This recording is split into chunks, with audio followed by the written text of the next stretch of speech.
Hey everyone, Mark and Joey here on a Monday morning, and Monday mornings in the summer means lots happen on the weekend. Not as much sports with these nightly games like we would have in the wintertime. So this weekend included, we've already done a couple shows, and this weekend was car racing, which is fantastic. And we had all three types of car racing going this weekend, and very much more exciting than even a normal week, especially in F1. I must tell you, we are doing right now our top 10 sports to watch and live or on TV. And car racing has always been a challenge for me, but I got to tell you, the pre-shows are fantastic in F1. I mean, the cars, the talk about the cars, the cities that they're in over there in Europe, it's fantastic, you know. So anyway, that was great, but it had to rain, and that made it a really exciting race. It's too bad. First time someone hasn't won in a Mercedes car all year, and that's boring. And now we got someone else to win. Hamilton didn't win, actually made a driving mistake in the wet and went off. So anyway, lots of great things to talk about in F1 this week instead of who led the first lap and then watch the end and see the same guy win the race. Yeah, I mean, Hamilton actually had the lead and really should have won the race and did not add a time penalty, struggled in the rain, did not drive very well, neither did the other Mercedes, Bottas. So really disappointing week for them. Really exciting race, so with all the crashes, the lead changes, the rain. You had to watch it. The strategy by Lance Stroll to go to slicks early made him go from last to first. Yeah. First person to lead a lap from Canada's Jacques Villeneuve, and then ended up finishing fourth, sadly, because his car is just not good enough. But anyways, great decisions, lots of fun. Max Verstappen getting the win. A great drive by him. Yeah. He looked really good. The win was actually never in doubt, except it was raining, and maybe he would make a mistake. Well, early in the race, I'm sure there was in doubt because he didn't have the lead, but it actually had a bad start. But yes, he came back to win the race, and once he got the lead again over Lance Stroll, no one really thought he was going to give it up. Yeah. But yes, it was a great race by him. But really, the story, obviously the weather, the crashes, the time penalties, the penalties. Oh my God! But Sebastian Vettel, hometown boy in Germany Grand Prix. Went from 20th all the way to 2nd. Yeah. What a great run that was. They were cheering like crazy for him. Him and that Ferrari car looked really, really good. And he was able to make tons of passes near the end. Could never really get it close to get the lead. But to all the way to 2nd and be on the podium at your home event, gotta feel good, especially, like I said, where he started. So, lots of great storylines. It's always nice sometimes to see Hamilton not win and really create a lot of other storylines for other people. Here's one thing that I thought was interesting was they do give points for the fastest lap, and I got finished inside the top 10 because we were talking about why is he even going back out there when he crashed second time. They had to fix his car a little bit. I said they should just put him in the slot. Not in the slot, sorry. In the just not risk him being on the track. Yeah, in the trailer.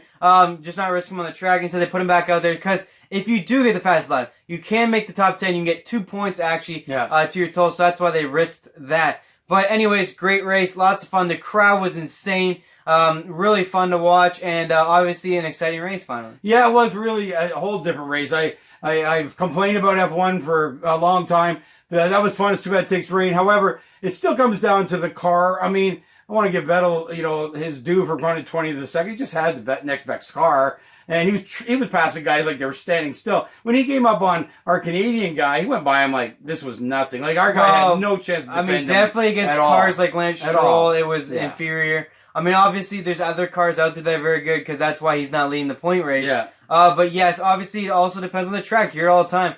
Depends on the track. These cars drive better on these certain tracks and with the weather and whatever. And tire strategy. And Vettel nailed it all in the head to make those runs. But yeah, it is sad to see. I mean, someone like Lance Stroll was the perfect example of what a bad car does. He gets the lead and really had no hope against any one of the people that passed him. He said he had one driving error, but still that wasn't, at the end of the day, you weren't going to hold on to the top 3. So, it's very sad. Although I must say, if it wasn't for the restart when, maybe his Bottas was trying to catch him for 4th, 3rd, he might have hung on to 3rd, but that restart really killed him. Not restart, because they don't actually, fully stop the start, but the yellow flag to get everyone closer together. So, at the end of the day, though, a good strategy. You got a 4th place finish. You accidentally made a mistake on what they do there, but I'm thinking they should do it. Here's what's most exciting about F1 is the standing start. It's unbelievable. The first couple of turns as these cars all jockey for position because they're not, all the other races are starting in motion. And so even though first laps are still somewhat exciting, the leaders are already in motion. There's no plays being made. And and NASCAR noticed this, and they have these 3 different stages in every race where they restart. It's so exciting. I'd love to see F1 do that, because that is really the excitement. Other than the fact that it rained and there was lots of strategy involved, lots of guys having the opportunity to win the race, and Hamilton not winning it. I've talked about this before. Get to the end of the first lap and then come back on lap 73 and see who wins. See the same guy win. But this would be fantastic, I think, in this sport. They'll never change it because it's the #1 car racing sport. This is a personal opinion on our side. But I love the restarts. I love the first lap in F1. And I'd love to see that 2 or 3 times during a race. Yeah, I mean, they don't do a lot of laps, which is part of it. I mean, they actually have some real... Their races are pretty short, which is actually... Well, they're on these road courses that are long, winding road courses, right? Yeah. So the miles are there, but the laps are not there. Right. So it'd be harder to restart because they'd be like, 20 laps restart, 20 laps restart, and then the race is over. So a little bit harder than NASCAR that does like 500 laps. Yeah. You do kind of need that. But yeah, it is what it is. It's the most popular sport in the most popular race car sport in the world. So they don't need to worry about us. Yeah, for sure. But anyways, we still watch it every morning. Put the camera in front of us. Yeah, we get to have our thought, and I just think that's stupid. But it was a great race yesterday. Got lucky with the weather, caused a lot of drama, and really, guys are on Hamilton's heels. It'll be interesting to see the last few races. Who wins the world championship? Hamilton's got to keep going. He's got to keep winning. It's not a lock by any means. So very interesting there. Let's move on to IndyCar. We'll stay in the similar car. Scott Dixon won. Speaking Great of veteran. something that's funny is people always said F1 is given. NASCAR, IndyCar is becoming quite given too, honestly. Now they've had a couple of different winners more than Formula One, but they also race more often. Right. But they do have the same guys, and it still comes down to the car. You'll hear all the time, the Honda's got the chance. The Chevy's got the chance. This team didn't have it. Just This such team limited opportunity to pass. I mean, they do road courses. Well, we've decided it's not actually the cars; it's actually just the courses. Yeah. With the ovals with NASCAR, we love to see them. Lots of lead changes during races, lots of excitement, crashes, whatever it may be. Fortunately, now the cars are made so these guys always walk away. It doesn't make me feel so bad about a crash like we used to. So I love that part of it. But yeah, there's Indy again. Not a lot happening, but Dixon, a great winner. I mean, veteran guy. He's been great in the sport. But there you go again. Good winner. We talk about we need young guys in sports. There hasn't been like a young stud in IndyCar. F1's getting it with Max Verstappen. Or Verstappen or whatever. But anyways, there's no young guy in IndyCar really taking over. F1, like I said, is finally getting it. So they'll have this Max versus Lewis. IndyCar, I don't really know the young guy. There's not much out there, honestly. They're taking down guys you've heard of for a long time now. Even in NASCAR, it's the same thing. You got the Busch, you got Harvick, Hamlin. We really need a young, marketable star, and they have not been able to produce that in IndyCar yet. You got Scott Dixon who wins. Rossi wins quite a bit. I think the problem is you got a couple other guys. Quite frankly, in all sports these days, and golf is the only one that's been able to take care of it. Guys can play their sport or do their sport way longer, it seems now. They're in better shape. In the racing especially, the cars are better. Guys are not getting hurt like they used to.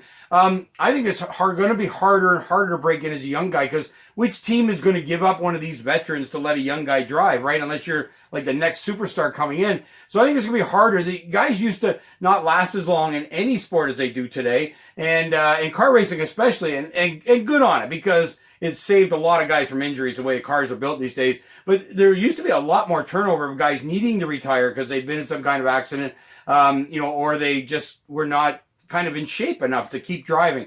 And that's not the case anymore. But I also feel like teams are supporting the veterans more because they're trusting them more. Yeah. Where I feel like no one's taking any chances with younger drivers, which I guess makes sense. You got a lot of money at stake, but you need something, man. There's no stars in any of these sports. I mean, like I said, F1's the only one. No matter how much we hate it, they at least develop stars. Max Verstappen will be a huge star one day. Hamilton's already a star. By the way, he is known everywhere, right? Yeah. There's just no one in IndyCar that excites me that, like, if he specifically has a chance to win, I want to turn it on. I watch it just, I guess, because of the race. And it was kind of like NASCAR, really. They haven't had a star besides Jeff Gordon, Jimmy Johnson. There's no one really following them as far as, Kyle Busch is really that guy, but most people hate him, so that kind of is a bummer. But I don't know, they're missing something that I feel like, F1 has hit on. But I agree with you. Obviously, these guys are able to stay in shape. The cars are so good. They're not getting in accidents. And obviously, when it comes to ownership, what are you going to do? Take a young kid or take a veteran who knows how to do it? But I just feel like it's what each sport always is missing. You know, basketball always gets a new star. NFL always gets a new star. Golf gets new stars. F1 is now getting new stars. Where is the new star in IndyCar? It hasn't really happened. Where's the new star in NASCAR? It hasn't happened. I think that's part of the problem on why, if you look at a lot of these NASCAR races lately, they're not really packing the stands. Yeah. And you know, that's got to be interesting for them. That's got to be a little concerning. IndyCar still packs the stands. However, to that point, I think part of the challenge that all sports are facing these days is TV. I mean, I'll tell you what, we watch the races. You couldn't drag me to a racetrack to watch it live. No. I mean, we're getting all the inside the car stuff. We're getting, you know, where I was watching, I forget which race it was on the weekend, but where they put the camera, you literally feel like you're sitting in there. I think maybe all of them are doing now. In the driver's seat. And I love listening to the team radio. Team radio is genius. Letting us know what their strategies, because a lot of car racing is strategy. Tires, gap, pitting, trying to risk it. You know, the excitement over Lance Stroll making that risk yesterday. Same with IndyCar. You know, Scott Dixon actually wasn't leading. They thought the guy in the lead was actually going to run away with it. Did not. But, you know, pitting strategies, and you get to hear the team radio. Find out when they're doing the push to pass. When is a pass? The commentators lead you up to it. Yeah. Here comes the passing point, and then they go for it, and it's crazy. And you never miss that. Whereas when you're at the track, and you and I have been to a number of races. I've been to IndyCar and NASCAR. You've been to NASCAR. You can't tell when a lot of this stuff's even happening. I mean, especially on the road courses. I mean, they're long gone on the other side, and you're virtually watching on a big screen TV anyway, so you might as well be at home. And I think they're going to struggle with the fan base. We're more involved in horse racing. Horse racing struggled to get people out to the track, because why go out there when you can watch 8 different racetracks on TV and watch the race and things that happen during the race? And I think all sports are going to start to struggle with that. Well, that have a wide platform to watch. I agree. Basketball is not going to struggle because you go there, you're in the action. It's a small hockey, same thing. You're down there, you can hear the hits, you're right in the action. But any sport that has this huge platform that it plays on, road courses are like that. I mean, they come by you and then they're gone. I mean, they're way over there. So I think they are going to struggle with that compared to TV. So it'll be interesting to see what happens. But an exciting weekend of racing. All three. Well, let's talk about NASCAR, though. Hamlin came back and won after a controversial. Well, actually, last week was really exciting. Second place finish to Harvick. Actually knocked him a little bit and was owning it. He goes, I was trying to win. He bumped him, tried to spin him out a little bit, finished second, comes back this week after Harvick winning the pole, actually. Makes a great third to first rush on a restart. Gets the W. Great win by him. NASCAR still has the excitement of the restarts, the amount of laps, different winners more than other sports, although you still get the winners, and more crashes. But what a great race there. But Joy, what I love about NASCAR, I mean, it's what we all want to do. I mean, they're in a big car, but even the commentator, well, he's bumping him on. He's going to bump him. He's going to bump him. We want to do that. And then he went side by side. He said, one of them's they're going to come together. Like, it's part of the game to be that dangerous. And you can't be that way in F1 and Indy, because these cars are fragile and the accidents would be massive. I mean, if they're hitting each other in the back or they're clipping wings or whatever, these are life-threatening accidents. Well, IndyCar and Formula 1, those cars are snapping. I love it in NASCAR. Yeah, I mean, bumping they all know the it's coming. Yeah. There's not even a rule against it. Like he's going to be right up his butt, and he's going to give him a couple bumps, and the guy and the guy's allowed to get out of the car and say, "Yeah, I actually hit him." Yeah. And it's hilarious. Well, even the drafting, they literally go right under the guy's rear end and hold on to his car, so they could draft. Like, you're right, it is so much fun. I love NASCAR for that reason, and I have confidence that no one's going to die anymore either if it did turn into a crash, so you even enjoy it even more. But yeah, they truly bump. They draft. It's incredible. And the oval is awesome. The restarts are awesome. Their pits are crazy because in the IndyCar and Formula 1, they're so fast because they're tiny little cars. They pump it up. F1. The pit stop was 3 seconds. How these guys get these tires? Although, the one thing about F1 is they're allowed to whip out. I know, but NASCAR can't whip out. But NASCAR, man, when they work on these cars, so many accidents it's such a production for these big cars. When they come in the pit, it's nuts. Hey, we're doing our top 10 why we like to watch different sports right now. So we're going to cut that off because we're actually going to do a special show. But anyways, congrats Hamlin, Verstappen, and Dixon all in the wins. Actually good races this week. Yeah, lots of good a lot of things we loved about it. So another Sunday in the books. Yeah, and we'll be back next Monday. As the major races come up, we do try and pick some guys, but I'll be honest, it's really kind of easy to pick most weeks. So we'll be back with a recap show every Monday for all of our car racing events that happen on the weekend.